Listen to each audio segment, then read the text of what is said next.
everybody, Todd Bettenhausen. I've still got my friend David Sockrider here, and we've transitioned to the Dallara Indycar at Pocono. Pocono is a good force feedback test, and the Dallara Indycar both. Pocono is a really raw racetrack. It's bumpy, it's got a lot of seams in it. The Dallara puts out some big numbers for column torque. In fact, I think it's capable of generating more column torque than any other car in iRacing, so we've cranked the force feedback up to 20 here. David says this feels pretty comparable to the amount of force feedback that he's gotten out of his G27, so he's run a few laps here, so we just thought we'd give him a quick chance to say whatever comes to mind while he laps Pocono Raceway in the Dallara here in iRacing. First thing is you go through turn one while you feel the bumps. Unlike what I'm used to, which is most likely clipping out my force feedback, the bumps feel a lot better. You still feel every last one of them, but they're not huge like they tend to be on my wheel. I like the way the force feedback feels for sure.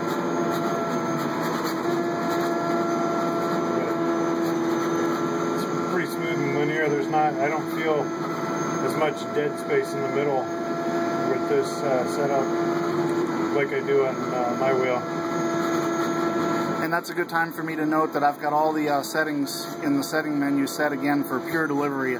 No dead zone programmed in the center, no linearity changes, the wheel is linear in response. What it's outputting to the sim is exactly what you're doing with your hands. There's no softening up near the center, so this wheel right now is set up for what I would call a worst possible case for bad behavior near center, and also for self-induced oscillation when you relax your grip. It will happen at a higher setting like this if you release the wheel, and David, if you relax your grip, you can see that you'll have just a little bit of time, and then the car will begin begin spinning you. will begin to oscillate. Maybe not quite as quickly as happens with the other wheels I've used in the past, but we've got a setup here with a lot of caster, heavy steering effort in this car with this setup. So we've kind of got the perfect storm of factors here that would allow this car to go into these force feedback oscillations. With the force feedback turned down around 12 to 15, that tendency almost, if not entirely, disappears. Yeah, before we turned it up, it was definitely took a lot longer to get to this one. And one interesting thing we might try is to set up a small dead zone near the center, or to change the linearity settings near the center to reduce the linearity, and see if we can tune that out a little bit at the expense of you know, precision right to the very center. I've got Kerry here with us also, my brother Kerry Bettenhausen. I think he might want to add something, so go ahead, Kerry. I just wanted to ask David about the paddle shifters. Having just run the BMW rim in the Riley DP, you made an observation about the paddle shifters on this wheel in comparison. Yeah, I thought these ones, I liked where the BMW wheels ones were. While I'm having no trouble hitting these, they're a little bit tighter to the wheel, and it's a little bit like further finger push in, and you know, after driving a number of laps on the other wheel, it felt a little different, a little further away than what I was comfortable with at the time.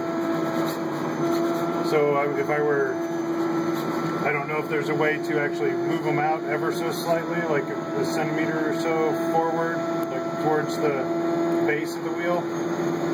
You can actually move them in and out away from the rim, and also you can change the angle, but you can't actually make them extend out further toward the rim. If that's, no, I don't need it to extend further out, just like come out further, like, you know, where you would move it closer towards the base of the rim, so the actual paddle piece itself moved, you know, down, so it was like the same spacing as the other rim.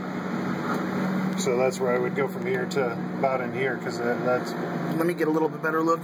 Go ahead. So if I were here, I would want to move them, you know, further out here, so it was, you know, pushing back in there rather than down in there. It just, I've kind of felt like I was going to miss it a little bit, but not... So further away from you? Yeah, further away from me, just a tiny amount.